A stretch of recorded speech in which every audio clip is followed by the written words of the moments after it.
पिछले वीडियोज़ में हमने देखा कि इंडियन इकोनॉमी जो है वो कितने सेक्टर्स में डिवाइड किया गया है, कौन कौन सा सेक्टर्स है, इकोनॉमिक एक्टिविटीज़ क्या होता है और कौन सा इकोनॉमिक एक्टिविटीज़ को किस सेक्टर में रखा गया है।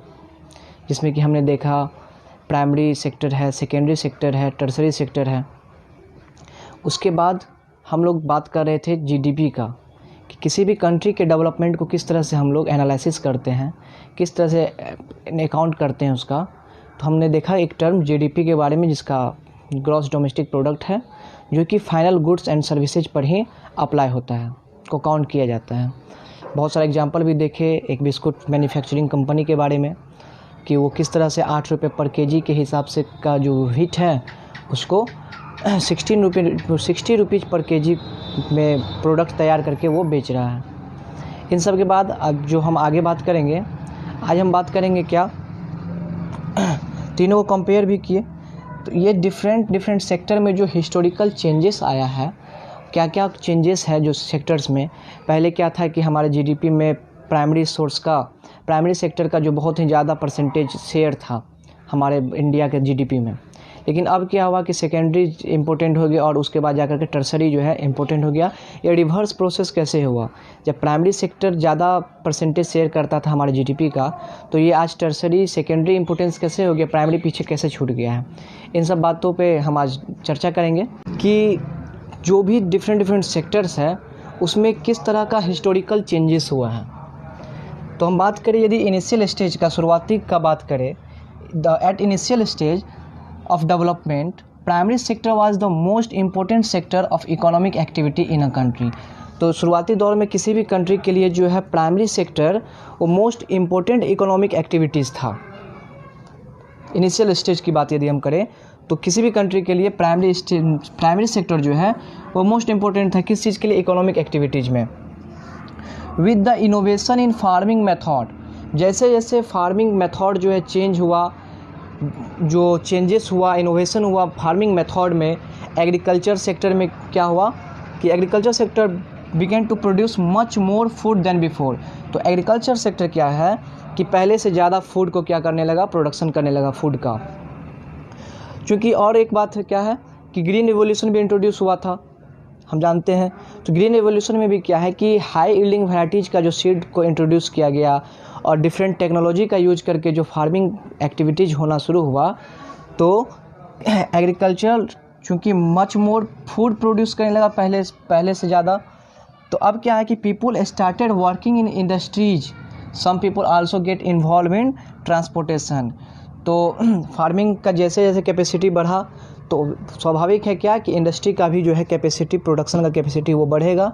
और अब जो है लोग जो सिर्फ फार्मिंग के ऊपर में डिपेंड थे एम्प्लॉयमेंट के लिए, वो इंडस्ट्रीज के सेक्टर में भी जाना शुरू किया और उस फूड को जो फार्म लैंड से, खेत से ले जा कर के फैक्ट्री तक पहुंचाने का जो बिज़नेस था, जिसको ट्रांसपोर्टेशन सिस्टम के लिए भी जो है बहुत सारे लोग इस ट्रांसपोर्टेशन सिस्टम में और इंडस्ट्रीज में जो है जा कर के वर्क करना शुरू किए। Gradually secondary sector became the most important in economic and providing employment. और धीरे धीरे क्या हुआ कि सेकेंडरी सेक्टर जो है मोस्ट इम्पोर्टेंट बना देन प्राइमरी सेक्टर से के कंपेयर में। मोस्ट इम्पोर्टेंट बना कौन, सेकेंडरी सेक्टर।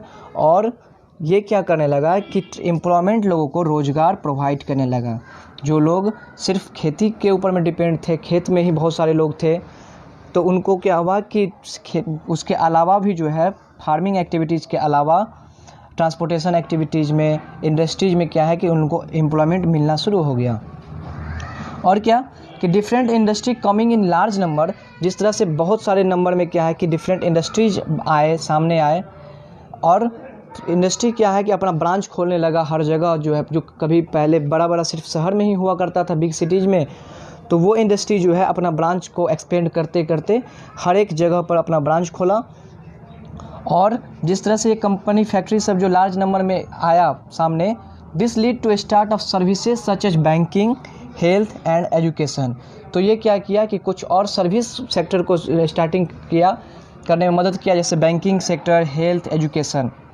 अब क्या कि बैंकिंग सेक्टर का क्यों चालू हुआ, क्योंकि इंडस्ट्रियल सेक्टर के द्वारा लोगों को एम्प्लॉयमेंट मिला, लोग जो है अब पहले से ज़्यादा इनकम जो है उन लोगों के पास आने लगा, एक्स्ट्रा जो पैसा था वो बैंक में रखना था, ठीक है। तो बैंकिंग सेक्टर जो है अब लोग इंडस्ट्री को जो है बैंक क्या करता, लोन भी प्रोवाइड करता कि आप भी इंडस्ट्री खोलिए, लोगों को क्या करता, मोटिवेट करता। हेल्थ भी आया सामने में, और एजुकेशन, ये सब जो सर्विस सेक्टर है ये भी सामने में आया। In the term of total production and started employing more people, चूँकि टोटल प्रोडक्शन की बात करें और लोगों का देखें क्या कि ज़्यादा से ज़्यादा लोगों को रोज़गार मिला, तो सर्विस सेक्टर क्या हुआ, अब ये न प्राइमरी सेक्टर रहा ना सेकेंडरी सेक्टर रहा। अब जो सबसे मोस्ट इम्पोर्टेंट सेक्टर बन गया वो कौन सा, वो सर्विस सेक्टर मोस्ट इम्पोर्टेंट बन गया। लोग जो है, जो भी लोगों को एम्प्लॉयमेंट मिला, लोग अब जो है सिर्फ एक लिमिटेड एक्टिविटीज़ में न रह के डिफरेंट एक्टिविटीज़ करने लगे, बिजनेस करने लगे, लोग ट्रेडर्स का काम करने लगे, तो ट्रांसपोर्टेशन का काम करने लगे। तो अब क्या है कि सर्विस सेक्टर जो है वो मोस्ट इम्पोर्टेंट बन गया ग्रेजुअली। जो प्राइमरी सेक्टर था सबसे पहला इनिशियल स्टेज में इम्पोर्टेंट इकोनॉमिक एक्टिविटीज़ के मामले में, तो अब क्या है कि सर्विस सेक्टर जो है वो मोस्ट इम्पोर्टेंट बन गया। तो बात करें हम लोग कंट्रीब्यूशन इन जीडीपी की, कि जीडीपी में किसका क्या कंट्रीब्यूशन है, तो in the period of 1973 to 74 the primary sector has contributed maximum to the GDP. GDP में मैक्सिमम कंट्रीब्यूशन किसका था, तो प्राइमरी सेक्टर का था। कब, तो 1973, 74 ये सब में। But in 2013 to 14 when tertiary sector has contributed maximum in GDP, now the question why. 2013 से 14 में क्या हुआ कि टर्सरी सेक्टर इम्पोर्टेंट बना, और ये जो है इसका जो शेयर था, कंट्रीब्यूशन था जीडीपी में, वो ज़्यादा था। तो क्वेश्चन यहाँ अराइज होता है कि क्यों, आखिर किस तरह से जो है टर्सरी सेक्टर का जो कंट्रीब्यूशन है जीडीपी में वो क्या हो गया, मैक्सिमम हो गया। There are various factors behind this. इसके पीछे बहुत सारा फैक्टर्स है जिसको हम देखेंगे, बात करेंगे।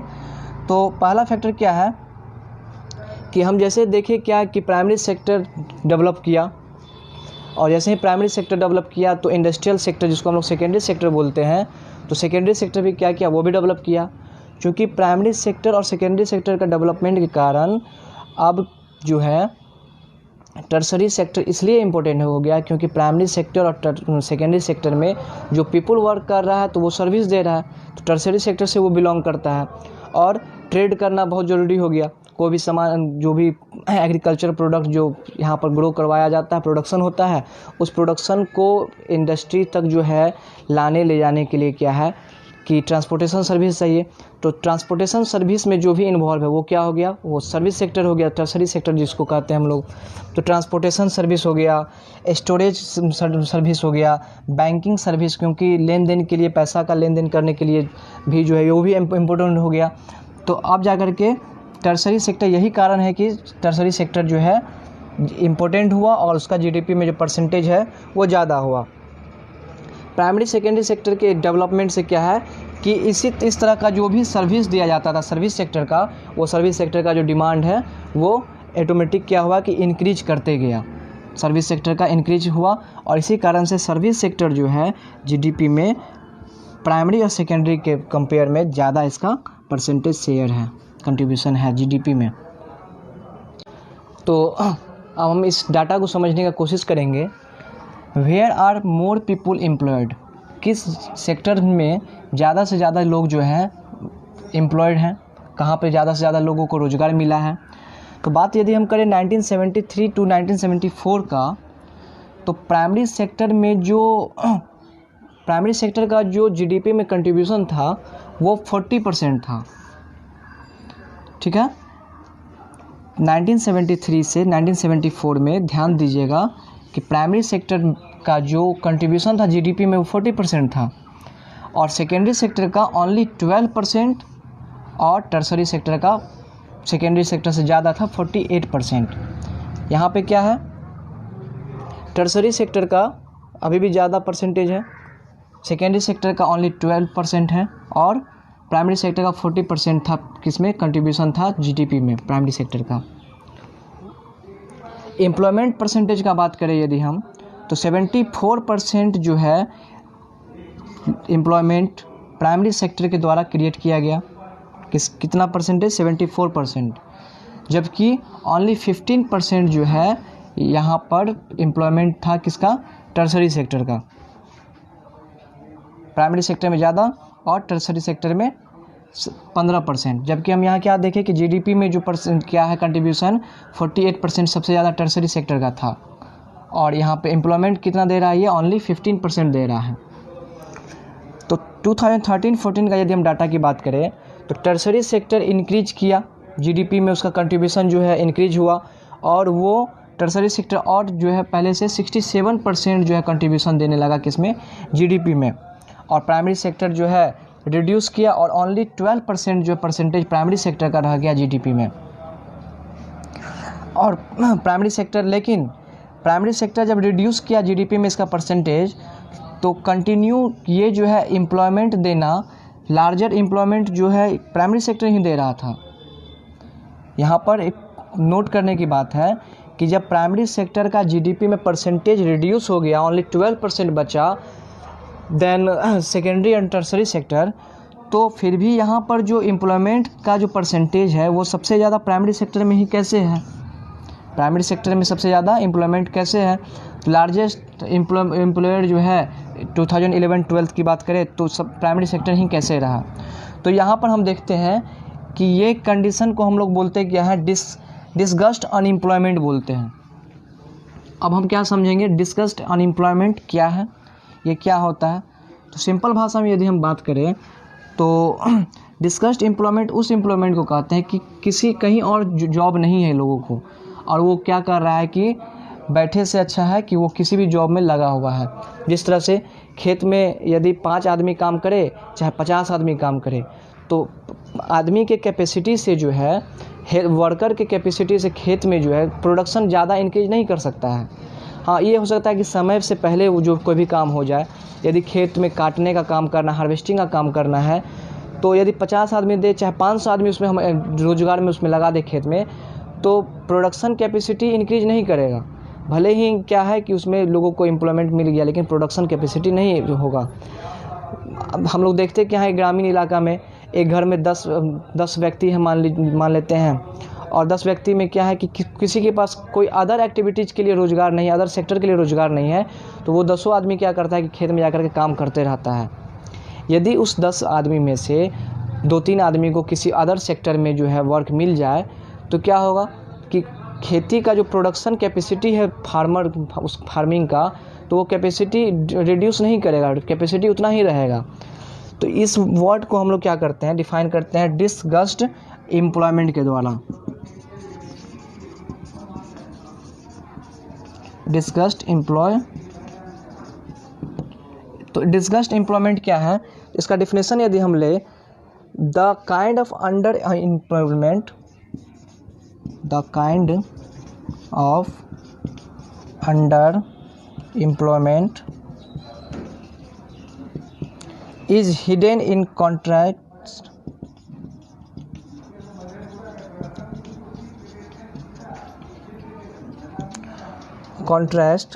to someone who does not have a job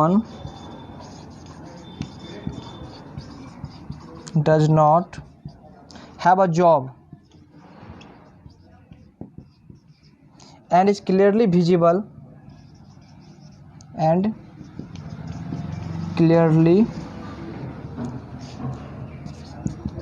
visible as unemployment. It is also called disgust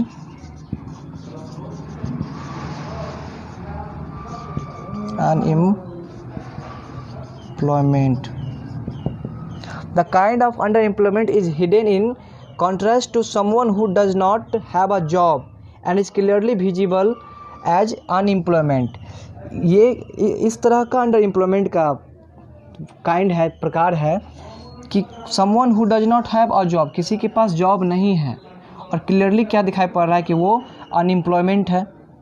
लेकिन फिर भी वो मजबूरी, बस यदि हम बात करें कि खेत में जो है पूरा फैमिली बेरोजगार है, तो पूरा फैमिली मिलके क्या कर रहा है, खेती में काम कर रहा है, लेकिन वर्कर कैपेसिटी बढ़ जाने से फार्मिंग कैपेसिटी जो है वो इंक्रीज़ नहीं करता है। यदि उसको 1 क्विंटल अनाज होना है तो 1 क्विंटल ही अनाज होगा, चाहे उसमें बहुत ज़्यादा से ज़्यादा लोगों को वर्क क्यों नहीं करवा लिया जाए। तो इस तरह के अनएम्प्लॉयमेंट को, इस तरह के बेरोजगारी को हम लोग क्या कहते हैं, डिसगस्ट अनएम्प्लॉयमेंट कहते हैं, डिसगस्ट अनएम्प्लॉयमेंट कहते हैं। तो किस तरह से एम्प्लॉयमेंट को क्रिएट किया जाए, आखिर कौन कौन सा वे है जिससे क्या कर सकते हैं हम लोग, एम्प्लॉयमेंट को क्रिएट कर सकते हैं, रोज़गार को क्रिएट कर सकते हैं। देखेंगे क्या हम, granting loans at lower interest rate, यदि लोगों को लोअर इंटरेस्ट रेट पे, कम से कम इंटरेस्ट रेट पर लोन प्रोवाइड करवाया जाए तो वो क्या कर सकता है, सिटीजन जो है किसी भी कंट्री का, वो उस लोन ले करके उससे क्या करेगा, कोई बिजनेस स्टार्ट करेगा, कुछ बिजनेस स्टार्टअप करेगा और उस बिजनेस के द्वारा वो क्या करेगा, खुद तो रोज़गार करेगा और अपने से नीचे जो है 10 आदमी को क्या करेगा कि वो एम्प्लॉयमेंट देगा। सेकेंड देखते हैं हम कि सरकार यदि इंफ्रास्ट्रक्चर में क्या करे, इन्वेस्ट करे, रोड बनवाने में इन्वेस्ट करे, कहीं पे जो सूटेबल प्लेस है वहाँ पे यदि डैम बनवाने में इन्वेस्ट करे, तो चूँकि ये इंफ्रास्ट्रक्चर वर्क में भी बहुत सारा है, जो लेबर लोगों को क्या है कि एम्प्लॉयमेंट जनरेट होगा, यहाँ पर एम्प्लॉयमेंट जनरेट होगा। तो यहाँ पर भी लोग क्या कर सकते हैं, इंफ्रास्ट्रक्चर को में इन्वेस्ट करके भी गवर्नमेंट जो है हमारा एम्प्लॉयमेंट को बढ़ाता भी रहा है और ये भी बढ़ाना चाहिए। और increase efficiency of transportation and storage, अब ट्रांसपोर्टेशन सर्विस को क्या करना चाहिए और इंक्रीज करना चाहिए, रोड बनवा करके, यदि रोड अच्छा रहे, गांव-गांव तक रोड रहे, किसान के ज़मीन तक, यदि खेत तक जो है यदि रोड बना रहे तो वहाँ से डायरेक्ट खेत से जो है क्या है, ट्रांसपोर्ट सर्विस वहाँ फैक्ट्री तक हो सकता है। स्टोरेज कैपेसिटी यदि ज़्यादा रहे तो लोग क्या कर सकता है, स्टोरेज भी कर सकता है। ऐसा कुछ प्रोडक्शन है जैसे आलू है, प्याज है, जो ख़राब हो सकता है तो उसके स्टोरेज के लिए कोल्ड स्टोरेज का भी व्यवस्था किया जाए। Promoting small scale industries such as mills, honey collection centre, और स्मॉल स्केल इंडस्ट्री जो है, छोटा छोटा लघु उद्योग सब जो है, तो उसको भी क्या करे कि सरकार प्रमोट करे। यदि कोई छोटा स्मॉल स्केल इंडस्ट्री ओपन करना चाहता है तो गवर्नमेंट क्या करे, उसको हेल्प करे इस इंडस्ट्री को ओपन करने में। जैसे क्या, मिल्स बनाना है, कोई डेयरी फार्म किसी को खोलना है, हनी कलेक्शन सेंटर खोलना है, इस तरह से। एजुकेशन पे एम्फेसिस दे सरकार और ट्रेनिंग सेंटर खोले, जिससे कि लोगों को स्किल डेवलपमेंट का प्रोग्राम चलवाया जाता है। बहुत सारा जगह पर देखे कि स्किल डेवलपमेंट प्रोग्राम के द्वारा कोई भी जिसको जिस स्किल में इंटरेस्ट है वो स्किल यदि सीख लेता है तो वो अपना जॉब कर सकता है, खुद का एम्प्लॉयमेंट कर सकता है। Identifying potential of an area, किसी भी एरिया का को आइडेंटिफाई करके उसका पोटेंशियल देख करके, यदि उसका कुछ इतिहास है, कुछ हिस्ट्री से वो प्लेस जुड़ा हुआ है तो उसको क्या कर सकते हैं हम, किया जा सकता है कि एज अ टूरिस्ट प्लेस, उसको टूरिस्ट साइट जो है उसको डेवलप किया जा सकता है किसी भी एरिया से। और टूरिस्ट साइट डेवलप होने पे कोई भी एक छोटा सा गांव है, यदि वो टूरिस्ट साइट में कन्वर्ट होता है तो वहाँ पर बहुत सारा जॉब क्या है कि ऑटोमेटिक क्रिएट होगा। लोग जो हैं, टूरिस्ट लोग आएंगे, वहाँ विजिट करेंगे और टूरिस्ट लोग क्या करेंगे, कुछ भी विजिट करने के बाद क्या है कि वहाँ पर बहुत सारे लोगों को एम्प्लॉयमेंट मिलेगा। कुछ गवर्नमेंट वेलफेयर स्कीम भी है, जैसे कि वेल या पंप को किसान का फार्म के पास वेल पंप बनवा करके, इलेक्ट्रिसिटी प्रोवाइड करवा करके, यदि इलेक्ट्रिसिटी प्रोवाइड होगा फार्मर को या इंडस्ट्री वाले को भी, यदि इलेक्ट्रिसिटी कंटिन्यू प्रोवाइड होते रहेगा तो वो क्या करेगा कि ज़्यादा से ज़्यादा प्रोडक्शन करेगा, और ज़्यादा से ज़्यादा प्रोडक्शन करने के लिए उसको सप्लाई करना पड़ेगा, उसमें भी लोग को क्या है कि एम्प्लॉयमेंट जनरेट होगा। इस तरह से भी देख सकते हैं, बिल्डिंग, हॉस्पिटल्स, ये सब यदि बनेगा तो वहाँ पर भी, ये बिल्डिंग बनाने का काम में भी है, बहुत सारे लोगों को एम्प्लॉयमेंट क्रिएट होगा। इन सब के बाद देखेंगे क्या कि एक स्कीम है, वेलफेयर स्कीम, उसका नाम है MG NREGA, Mahatma Gandhi National Rural Employment Guarantee Act है उसका फुल फॉर्म, MG नरेगा का। तो MG नरेगा जो ये वेलफेयर स्कीम है, इसके बारे में समझेंगे कि ये स्कीम क्या है और ये स्कीम जो है किस तरह से रूरल एरिया में जो है एम्प्लॉयमेंट जनरेट करने का काम कर रहा है।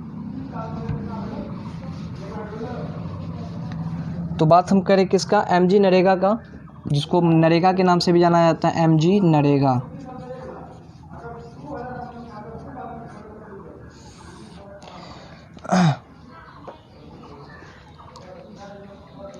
तो इसका फुल फॉर्म यदि हम देखें तो Mahatma Gandhi National Rural Employment Guarantee Act बोलते हैं। 2005 जो है ये स्टार्टिंग पीरियड है इसका। तो इसमें क्या है कि अंडर नरेगा क्या है कि वो सेंट्रल गवर्नमेंट का ये एक पॉलिसी है, सेंट्रल गवर्नमेंट का ये एक्ट है। इसमें क्या है कि 625 डिस्ट्रिक्ट्स में जो है Mahatma Gandhi National Rural Employment Guarantee Act जो है स्टार्ट किया गया 2005 से, जिसको हम लोग मनरेगा के नाम से भी जानते हैं। तो इस स्कीम में क्या है कि जो भी रूरल एरिया के लोग हैं जो एबल है वर्क करने के लिए, उनको वर्क का नीड भी है, तो 100 डेज का जो है 100 डेज का उनको एम्प्लॉयमेंट जो है एक ईयर में 100 डेज पर ईयर एम्प्लॉयमेंट का गारंटी दिया जाता है।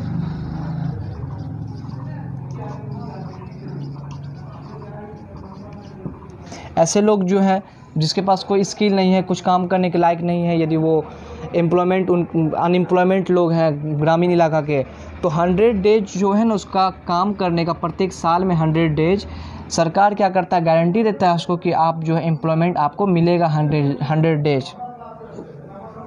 If the government fails in the duty to provide employment, it will give underemployment allowance in the people। और गवर्नमेंट क्या करेगा कि जहाँ भी कोई भी सरकारी काम हो रहा है उसको ये 100 डेज का क्या है कि प्रोवाइड करेगा। यदि प्रोवाइड नहीं करवा पाया, कहीं काम में नहीं दे पाया, तो इसको अलाउंस देगा। क्या देगा? अनएम्प्लॉयमेंट अलाउंस देगा।